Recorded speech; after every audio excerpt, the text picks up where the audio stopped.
Sumainyo ang Panginoon. Ang mabuting balita ng Panginoon ayon kay San Mateo.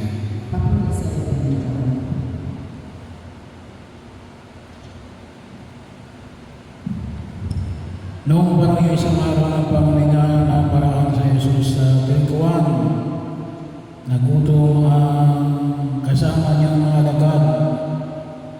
Kaya nanitin sila ng buhay at kinain ang mga buti. Nang makita ito ng mga Pariseo, sinabi nila sa kanya, "Tingnan mo ang ginawa ng inyong mga alagad.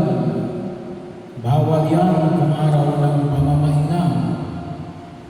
Sumagot si Jesus, "Hindi ba ninyo nabasa ang ginawa ni David nang magutom siya ng kanyang mga kasama? Pumasok siya sa bahay ng Diyos at kumain ng tinapay na handog sa Diyos at pinakain niya ang kanyang mga kasama. Labag sa kautusan na kanin nila ang tinapay na iyon. Sapagkat ang mga saserdote lamang ay may karapatang kumain niyo.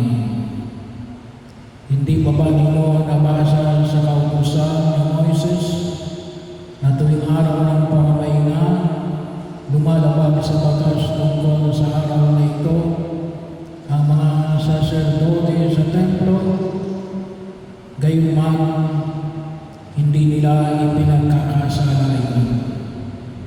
Sinasabi ko sa inyo, naririto ang isang higit na dakila kaysa templo. Hindi sana ninyo inatulan ng mga walang sala kung alam ninyo ang kahulugan ng mga salitang ito.